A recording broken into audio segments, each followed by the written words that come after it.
इस रीति से उसने प्यारी के पीछे कटोरा भी लिया और कहा, यह कटोरा मेरे लहू में नई वाचा है, जब कभी पियो तो मेरी याद के लिए यही किया करो।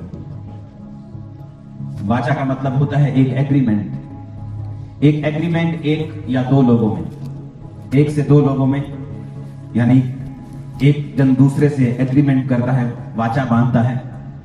जिस तरह पुराने नियम में लोग वाचा बांधते थे, तो उस वाचा को जब बांधते थे तो अपना लहू बहाते थे, तो उसे ब्लड की वाचा बोला जाता है। आज भी मिडिल ईस्ट देशों में जब कोई दो लोग एक बात पर सहमत हो जाते हैं और अपने ब्लड को थोड़ा थोड़ा बहाकर उसे ब्लड की वाचा बोलते हैं, कि जो ब्लड की वाचा है वो कभी चेंज नहीं होती, जो खून की वाचा है वो कभी भी बदलती नहीं है।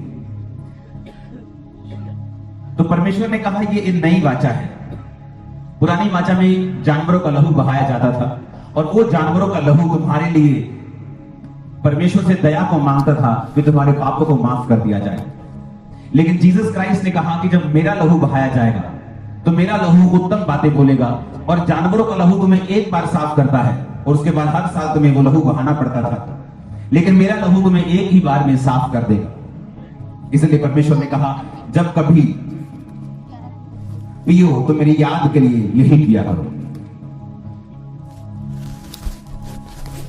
उत्पत्ति 4 उसकी 10 आयत में जब हम पढ़ते हैं तो उसमें परमेश्वर ने लिखा है,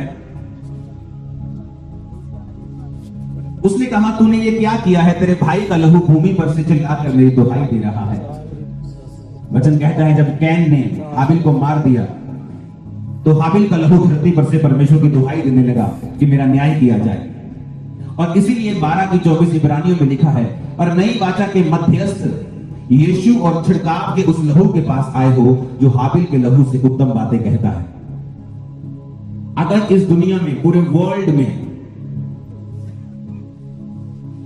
पिछले 2000 साल से लेके आज और आज से अनंत जीवन तक, जब तक ये धरती बनी रहेगी, यीशु मसीह के लहू और उसके बदन से ऊपर इस दुनिया में कोई भी चीज खाने के लिए नहीं। आज आप धरती और स्वर्ग की सबसे उत्तम वस्तु को अपने मुंह में रखोगे और उसे खाओगे। सबसे उत्तम वस्तु, सबसे उत्तम।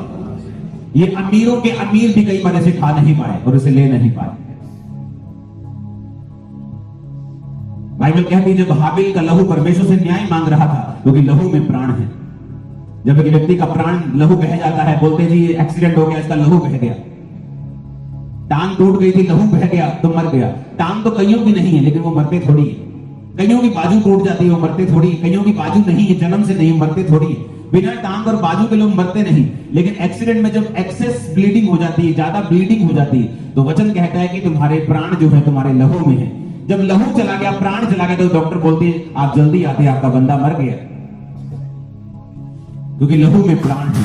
इसलिए परमेश्वर ने पुराने नियम में कहा था कि जब तुम किसी जानवर को मारना तो उसके लहू को मत खाना, क्योंकि लहू में प्राण है। तो इसलिए बाइबल कहती है कि तुम यीशु मसीह के लहू के पास आए हो जो हाबिल के लहू से उत्तम बातें कहता है।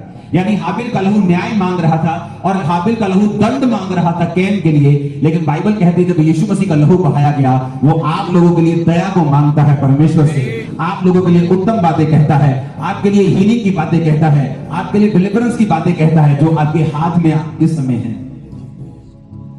आपको मालूम होना चाहिए कि इस लहू को आप क्यों ले रहे हैं, ये लहू क्या करता है आपकी लाइफ में। बाइबल कहती है ये उत्तम बातों को बोलता है।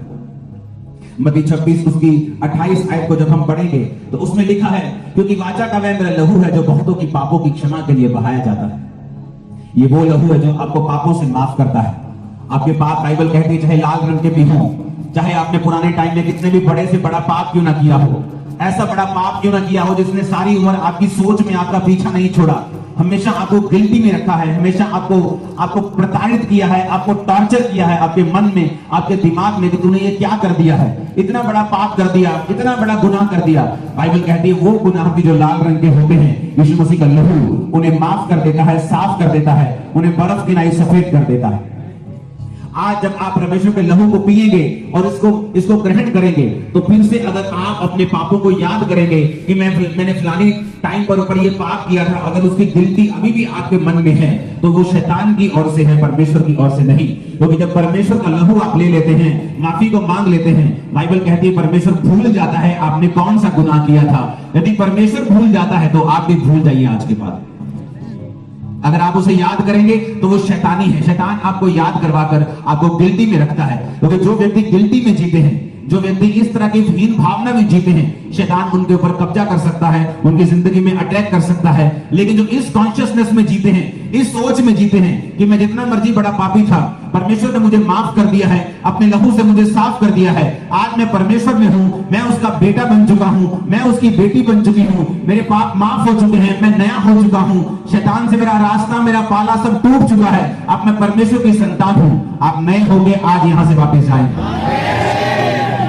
बाइबल कहती है परमेश्वर का लहू हमें माफ करता है। जब हम रोमियो 5 उसकी 9 आयत को पढ़ते हैं, तो उसमें लिखा है, यदि जब हम उसके लहू के कारण धर्मी ठहरे, तो उसके द्वारा परमेश्वर के क्रोध से क्यों नहीं बचेंगे। बाइबल कहती है आप इसलिए धर्मी नहीं ठहरे क्योंकि आप लोगों ने अच्छे कर्म किए हैं, आप लोगों ने चैरिटी की है, आपने एक एनजीओ खोली जहां आप लोगों का इलाज करते हैं, इस वजह से आप धर्मी नहीं ठहर सकते। हाँ, वो अच्छा काम है, उसका न्याय जरूर होगा, लेकिन बाइबल कहती है प्रभु यीशु मसीह के लहू के कारण ही तुम धर्मी ठहर सकते हो और क्रोध से बच सकते हो। और यीशु मसीह कहता है कि परमेश्वर के क्रोध से बचने का एक ही तरीका है कि अपने आप को लहू के नीचे सरेंडर कर देना। तो बाइबल कहती है जो लहू पर विश्वास करेंगे वो परमेश्वर के क्रोध से भी बच जाएंगे और वो धर्मी भी ठहराए जाएंगे। अगर आप धर्मी ठहराए जाएंगे तो परमेश्वर, बाइबल कहता है कि वो धर्मी की प्रार्थनाओं की ओर कान लगाता है, उसकी आंखें धर्मियों की ओर लगी रहती हैं, उनकी पलकें उन्हें नित्य जांचती हैं और उनके कान नित्य उनकी प्रार्थना की ओर लगे रहते हैं। ऊंची आवाज में हालेलुया बोलो। निर्गमन 12 उसकी 7 आयत, निर्गमन 12 उसकी 3 से 13 को आप पढ़ेंगे तो इसमें हमें क्या मालूम होता है। इसमें हमें मालूम होता है कि जब परमेश्वर ने इस्राएलियों को छुड़ाया तो उनको कहा कि एक मेमना कुर्बान करो, उस मेमने के लहू को लेकर अपने दरवाजों के ऊपर लगा दो। जब मौत का दूत आएगा और फिरौन और राजा के सारे पहलूठों को और बड़े बच्चों को मारना शुरू करेगा, जिस घर के बाहर ये लहू लगा होगा उस घर में कभी भी मौत प्रवेश नहीं करेगी। और वचन कहता है कि जिस घर के बाहर लहू लगा था उस घर के बाहर से मौत चली गई और उस घर के अंदर उसने प्रवेश नहीं किया। वचन ये कहता है, जब हम पढ़ते हैं कि परमेश्वर का लहू हमें सुरक्षित रखता है, वो सुरक्षित रखता है शैतान के अटैक से, वो सुरक्षित रखता है शैतान की सारी चालों से, मौत से। इसलिए बाइबल कहती है जब शैतान परमेश्वर के सामने आया और प्रभु ने कहा कहां से आया है, तो उसने कहा मैं धरती पर ढोलते और डालते आया हूं। परमेश्वर ने कहा क्या तूने अय्यूब को देखा है, धरती पर उसके समान खरा मनुष्य जो बुराई से डरता है, मेरा भय मानता है, धरती पर कोई नहीं है। शैतान ने कहा तूने उसके आसपास बाड़ा बांधा हुआ है, इसलिए मैं उसको छू नहीं सकता, अपना बाड़ा उस पर से हटा दे तो फिर मैं उसे बताता हूं, फिर मैं उसे छूता हूं, फिर देखता हूं कि वो तेरी महिमा करता है कि नहीं करता। बाइबल कहती है जब खून का बाड़ा आपके आसपास होता है, शैतान आपकी जिंदगी में काम नहीं कर पाता, वो मौत का फरिश्ता आपकी जिंदगी में काम नहीं कर पाता। आज उस खून के पानी को लगाता हूं मैं आपकी लाइफ के ऊपर।